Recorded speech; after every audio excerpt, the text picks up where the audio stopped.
Welcome to The Light You Bring, Illuminating the Architecture of the Mind. In this session, we synthesize key ideas from A Course in Miracles to explore how your mind is structured, why it generates fear, and how the inner light you already carry can be used systematically for healing and transformation. Here we define light as the core truth of your being. You are a ray of God's mind, inherently safe and sustained. In this framework, light is not visual. It is an experience of understanding, guiltlessness, and union. The Course teaches that darkness, fear, and guilt is illusion. Our task is to remember that light is what we already are. This diagram reveals the hidden architecture of your reality. At the center is the spark, your intact connection with God. Surrounding it are the great rays, your true magnitude and capacity to extend love. The cracked shell represents the ego's veil, which restricts perception to isolation and guilt. Healing begins as we notice the spark and learn to trust the light. Our experience is driven by two competing thought systems. The ego rests on separation and scarcity, using projection and fueled by guilt and fear. The Holy Spirit rests on wholeness and abundance, extending what we are and trading in innocence, peace, and joy. Education in this model means learning to recognize which system we are using in any moment. The ego maintains itself through the illusion of concealment. We generate inner stories of guilt and fear, then build psychological sentinels, defenses, blame, and rationalizations to guard them. Over time, what is merely hidden begins to feel dangerous. We do not fear truth itself. We fear exposing what we have tried so hard to bury. To heal, we must bring darkness to light. The ego seeks external fixes while keeping inner guilt locked away. The Spirit's method is the reverse. First locate hidden grievances, then expose them honestly to a higher perspective, and finally allow them to dissolve. Because light and darkness cannot coexist, what is truly seen in light simply disappears. Every relationship becomes a classroom for healing. A holy encounter occurs when we remember that how we see and treat another is how we see and treat ourselves. We can use others to confirm our ego's guilt or to witness to shared light. Condemning another mind is effectively self-condemnation. Recognizing innocence in another restores it in us. Miracles are re-educations in perception.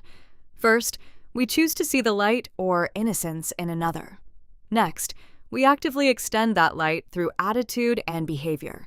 Their recognition of this light reflects it back to us, and both minds are strengthened. This is the law of extension. In the realm of mind, we keep what we give by sharing it. This slide contrasts two ways of seeing.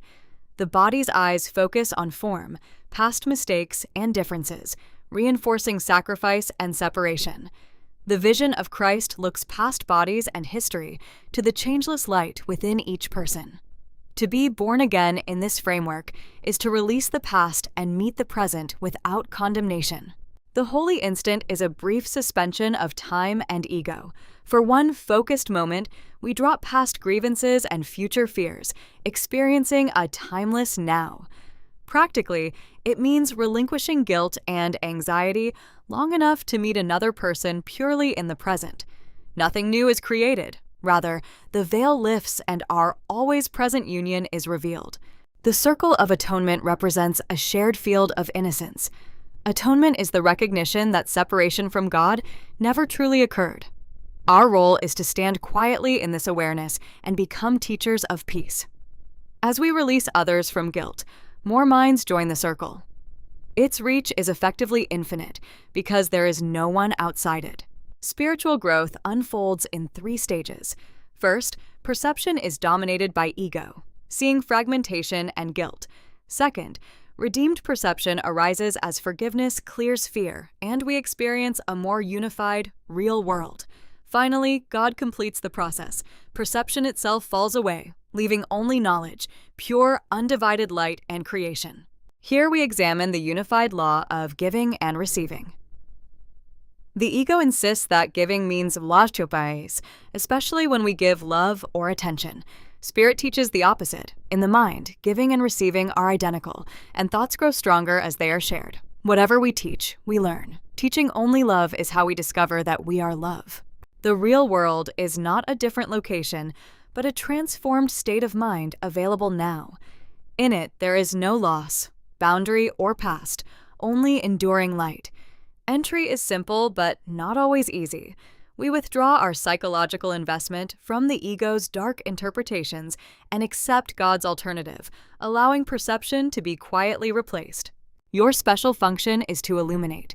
You do not create the light, you stop hiding it.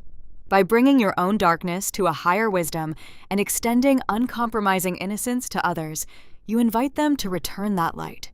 In doing so, the very architecture of your mind is reconfigured, from fear and fragmentation back to unified radiance.